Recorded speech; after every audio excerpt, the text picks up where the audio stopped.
ప్రియ సోదరీ సోదరులారా, ఈ రోజున మనం ఆదికాండం 38వ అధ్యాయం వినబోతున్నాము. ఇందులో యూదా కథ రాయబడి ఉంది. ఈ వ్యక్తి ఇశ్రాయేలు వంశాలలో ప్రముఖుడు. రాజదండము ఈ వంశానికే సంక్రమించింది. అయితే ఇదొక విషాదగాథ. వినండి. ఆ కాలమందు యూదా తన సహోదరులను విడిచి హీరా అనే ఒక అదుల్లామీయుని వద్ద ఉండడానికి వెళ్ళాడు. ఎందుకు వెళ్ళాడు? వ్యాపారం చేయడానికి, ఒక అదుల్లామీయునితో సంప్రదించడానికి వెళ్ళాడు. అక్కడ ఒక కనానీయ స్త్రీని చూచాడు. ఆమెతో సంబంధం పెట్టుకున్నాడు. షూయా అనే ఒక కనానీయుని కుమార్తెను యూదా చూచి ఆమెను తీసుకొని ఆమెతో పోయాడు. ఆమెను కూడాడు. ఆమె గర్భవతి అయి కుమారుణ్ణి కన్నది. అతడు వానికి ఏరు అని పేరు పెట్టాడు. యూదా పాపం చేశాడు. వ్యభిచరించి కన్న కొడుకుకు ఏరు అని పేరు పెట్టుకున్నాడు. ఆమె మరల గర్భవతి అయి కుమారుణ్ణి కని ఆ పిల్లవానికి ఓనాను అని పేరు పెట్టింది. మూడోసారి ఆమె గర్భవతి అయి కుమారుణ్ణి కని వానికి షేలా అని పేరు పెట్టింది. ఆమె వీణ్ణి కన్నప్పుడు అతడు కజీబులో ఉన్నాడు. యూదా తన జ్యేష్ఠ కుమారుడైన ఏరుకు తామారు అనే స్త్రీని పెళ్లి చేశాడు. ఇక్కడ తామారు అనే వ్యక్తి మనకు కనపడుతున్నది. యేసుక్రీస్తు వంశావళిలో ఈమె పేరు ఉంది. ఈ కుటుంబమంతా ఒక పెద్ద పాప చరిత్ర. యూదా యొక్క జ్యేష్ఠ కుమారుడైన ఏరు యెహోవా దృష్టికి చెడ్డవాడు గనుక యెహోవా అతణ్ణి చంపాడు. అప్పుడు యూదా ఓనానుతో అన్నాడు, నీ అన్న భార్య వద్దకు వెళ్లి మరిది ధర్మము జరిగించి సంతానము కలుగ చెయ్యి. ఓనాను ఆ సంతానము తనది కానేరదు అని ఎరిగి ఆమెను కూడినప్పుడు తన అన్నకు సంతానము కలుగకుండా తన రేతస్సును నేల మీద విడిచాడు. అతడు చేసినది యెహోవా దృష్టిలో చెడ్డ పని గనుక ఆయన అతణ్ణి కూడా చంపాడు. అప్పుడు యూదా ఇతడు కూడా ఇతని అన్నల వలె చనిపోతాడేమో అనుకుని, నా కుమారుడైన షేలా పెద్దవాడు అయ్యే వరకు నీ తండ్రి ఇంట విధవరాలుగా ఉండమని తన కోడలైన తామారుతో చెప్పాడు. ఆ రోజుల్లో ఉన్న ఆచారము అలాంటిది. ఒక వ్యక్తి చనిపోతే అతని సోదరుడు చనిపోయిన వాని భార్యను, వితంతువును పెళ్లాడాలి. ఓనాను అలా చేయడానికి ఇష్టపడలేదు. అతని స్వార్థ బుద్ధికి గాను దేవుడతనికి మరణశిక్ష విధించాడు. యూదాకు మరొక కొడుకు ఉన్నాడు. విధవరాలైన తన కోడలికి యూదా సలహా ఇస్తున్నాడు. నా కొడుకుకు యుక్త వయస్సు వచ్చేంత వరకు నీవు వెళ్లి నీ తండ్రి ఇంట విధవరాలివై ఉండాలి. కాబట్టి తామారు వెళ్లి తన తండ్రి ఇంట నివసించింది. చాలా రోజులైన తరువాత షూయా కుమార్తె అయిన యూదా భార్య చనిపోయింది. తరువాత యూదా దుఃఖ నివారణ పొంది హీరా అనే తన స్నేహితునితో తిమ్నాతుకు తన గొర్రెల బొచ్చు కత్తిరించే వారి వద్దకు వెళ్ళాడు. యూదాకు హీరాకు ఉన్న వ్యాపార సంబంధం చూడండి. వీరిద్దరి మధ్య గొర్రెల వ్యాపారం జరుగుతున్నది. వీరిద్దరికీ ఉమ్మడిగా ఎన్నెన్నో గొర్రెలున్నాయి.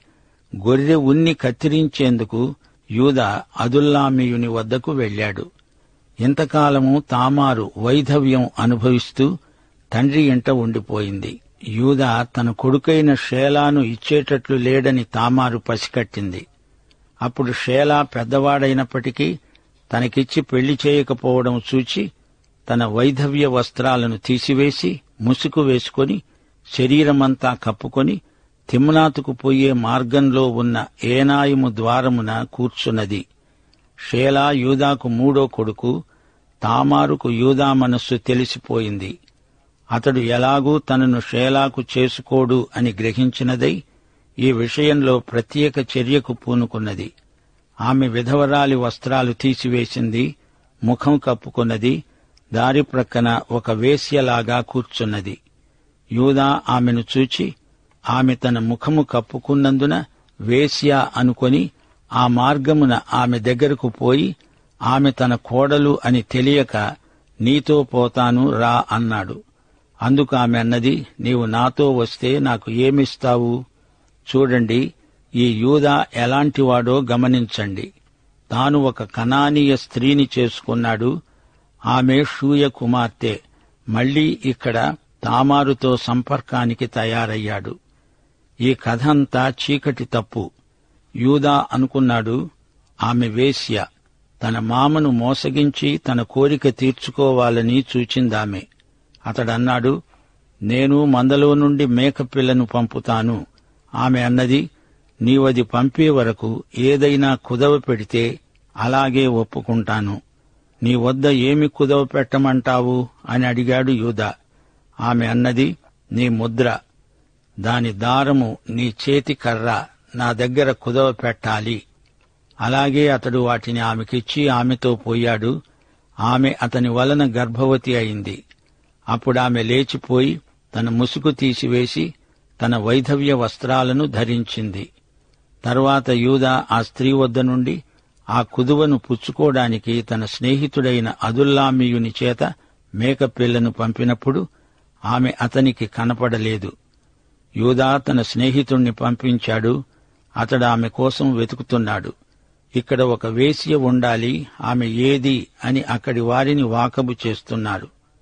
మార్గమందు ఏనాయిము వద్ద ఉండిన ఆ వేశ్య ఎక్కడ ఉన్నది అని ఆ మనుష్యులను అడిగితే వారన్నారు, ఇక్కడ వేశ్య ఎవరూ లేరే. కాబట్టి అతడు యూదా దగ్గరికి వెళ్లి, ఆమె నాకు కనపడలేదు, అక్కడి మనుష్యులు ఇక్కడ ఏ వేశ్య లేదే అంటున్నారు.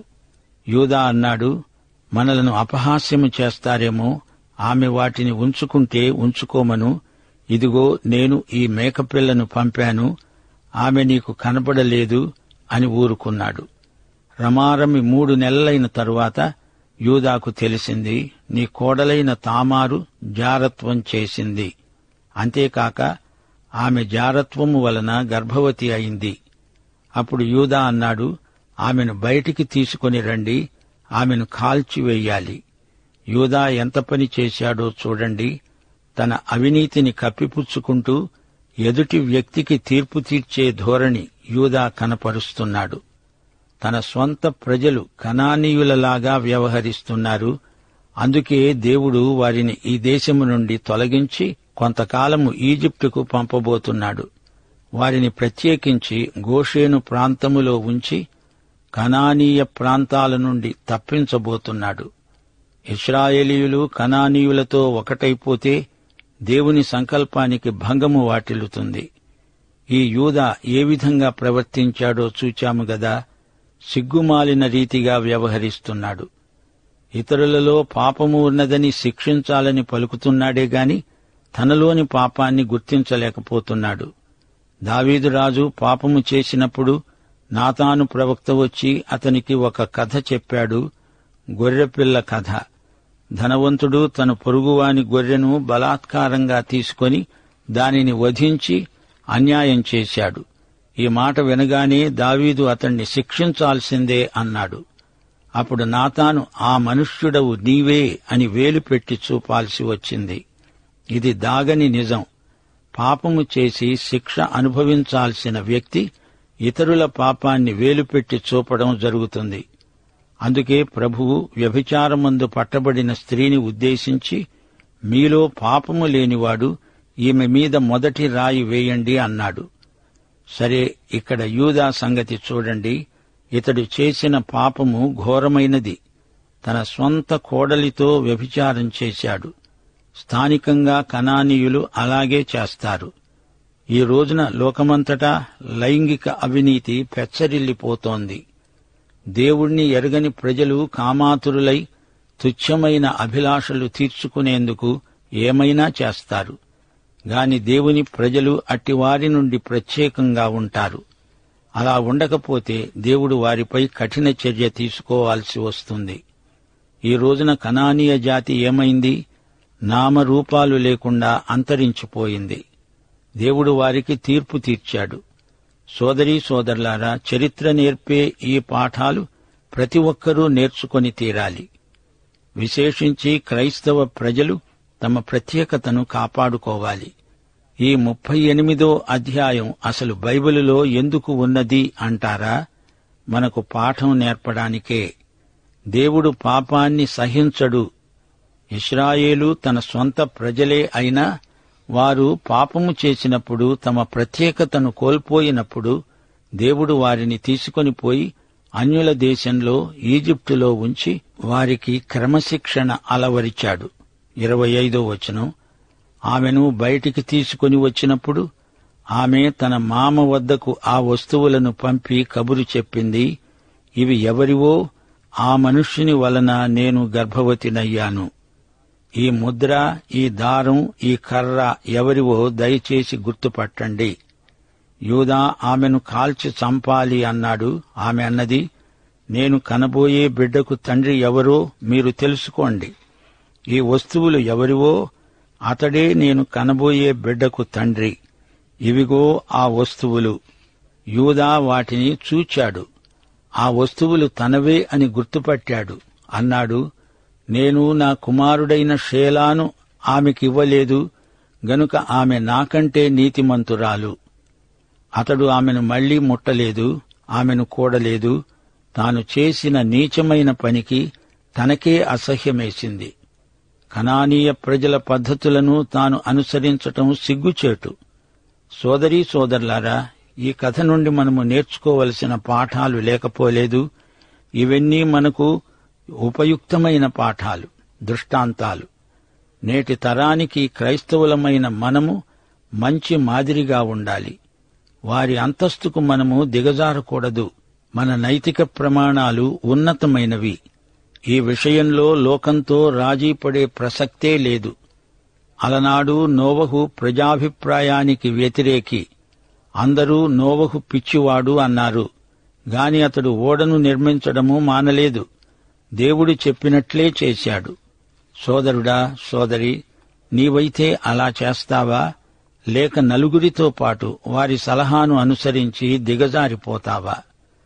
మనము ప్రజలకు ఉన్నత ప్రమాణాలను చూపాలిగాని లోకంతో ఒకటైపోకూడదు. కాకిని కోకిలగా మార్చాలిగాని కోకిలను కాకిగా మార్చకూడదు. గోధుమ గింజల వంటి మనము గురుగులను గోధుమలుగా మార్చాలిగాని మనము గురుగులతో కలిసిపోకూడదు. దేవుని వాక్య ప్రమాణానికి మనం ఎదగాలిగాని దిగజారిపోకూడదు. ప్రజలను ఆకర్షించడానికి లౌకిక పద్ధతులు వాడకూడదు. దానియేలు రాజాజ్ఞను సైతం ధిక్కరించి తన ఉన్నత ప్రమాణాన్ని నిలుపుకున్నాడు. జనాకర్షణ పద్ధతులు మనకు పనికిరావు. జనం వచ్చినా రాకపోయినా మన నైతిక ప్రత్యేకతను ఎట్టి పరిస్థితుల్లోనూ కోల్పోకూడదు. యేసు ప్రభు 12 శిష్యులనే ఏర్పరచుకున్నాడు. పెద్ద గుంపును చేర్చుకోలేదు. ఏదో బ్రహ్మాండమైన జనసమూహం వస్తేనే కాని అది గొప్ప సేవ కాదు అని భ్రమపడకూడదు. కొద్దిమంది ఉన్నా కంగారు పడనక్కర్లేదు. ఎంతమందికైనా సాక్ష్యము చెప్పడానికి సిద్ధంగా ఉండాలి. దేవుని వాక్యాన్ని నమ్మకంగా బోధించాలి. దేవుని వాక్యం బలమైనది. వాక్యామృతాన్ని మంచి శుభ్రమైన స్వచ్ఛమైన పాత్రలో పోసి ప్రజలకు అందించాలి. అయితే యూదా సంగతి చూడండి. అతడు తన సాక్ష్యాన్ని పూర్తిగా పోగొట్టుకున్నాడు. తాను కూడా సగటు కనానీయుడి స్థాయికి దిగిపోయాడు. దానివలన వచ్చిన ఫలితాలు ఎంతో విషాదకరమైనవి. తామారు ప్రసవకాలమందు కవల పిల్లలు ఆమె గర్భంలో ఉన్నారు. ఆమె ప్రసవిస్తున్నప్పుడు కవల పిల్లల్లో ఒకడు తన చేయి బయటకు చాచాడు గనుక మంత్రసాని ఎర్రనూలు తీసి వాని చేతికి కట్టి, ఇతడు మొదట బయటికి వచ్చాడు అని చెప్పింది. అతడు తన చేయి వెనుకకు తీసినప్పుడు అతని సహోదరుడు బయటికి వచ్చాడు. అప్పుడామె అడిగింది, నీవెందుకు ఇలా చీల్చుకొని బయటికి వచ్చావు? అందుచేత అతనికి పెరెసు అని పేరు పెట్టబడింది. తరువాత చేతికి తొగరునూలు గల అతని సహోదరుడు బయటికి వచ్చాడు. అతనికి జరహు అని పేరు పెట్టబడింది. ఇప్పుడు మనము కొత్త నిబంధనలో మత్తయి సువార్త 1వ అధ్యాయంలో యేసుక్రీస్తు వంశావళిని పరిశీలిస్తే మనకు ఒక సంగతి బోధపడుతుంది. అబ్రహాము ఇస్సాకును కన్నాడు. ఇస్సాకు యాకోబును కన్నాడు. యాకోబు యూదాను అతని అన్నదమ్ములను కన్నాడు. యూదా తామారునందు పెరెసును జరహును కన్నాడు. పెరెసు ఎస్రోమును కన్నాడు. ఎస్రోము అరామును కన్నాడు.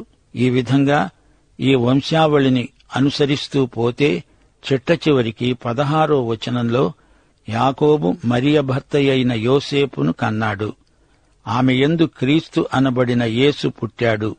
శరీరరీతిగా యేసుక్రీస్తు యూదా తామారు ద్వారా వచ్చాడని, యేసుక్రీస్తు వంశవృక్షంలో వీరందరి పేర్లు ఉన్నాయని మనము గుర్తించాలి.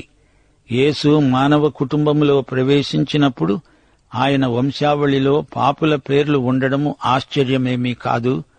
సోదరీ సోదరులారా, యేసుక్రీస్తు ఎంత ఘనుడో చూడండి. 2 కొరింథీ 5వ అధ్యాయాల్లో మనము క్రీస్తునందు దేవుని నీతి అగునట్లు పాపమెరుగని ఆయనను దేవుడు మన కోసము పాపముగా చేశాడు. యేసుక్రీస్తు అతి కాంక్షణీయుడు.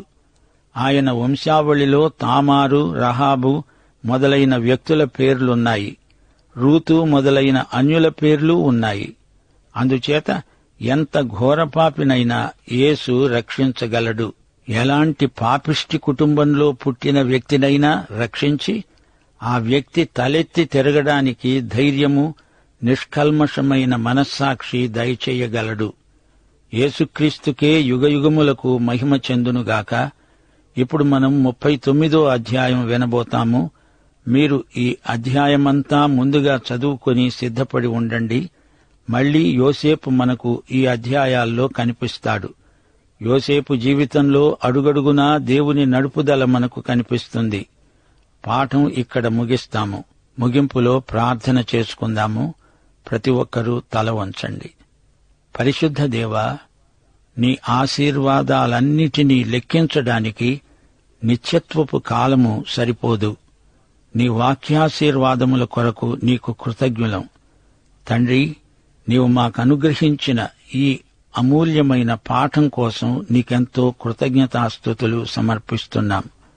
మేము నేర్చుకున్న పాఠాలను మా వ్యక్తిగత జీవితాలకు అన్వయించుకొని బ్రతకడానికి పరిశుద్ధాత్మ మాకు సహాయం చేయి.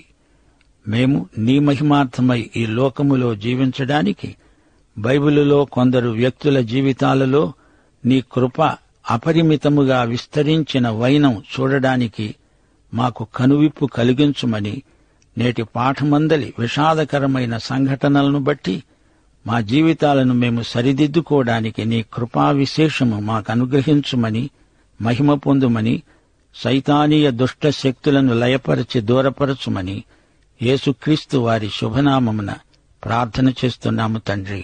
ఆమేన్.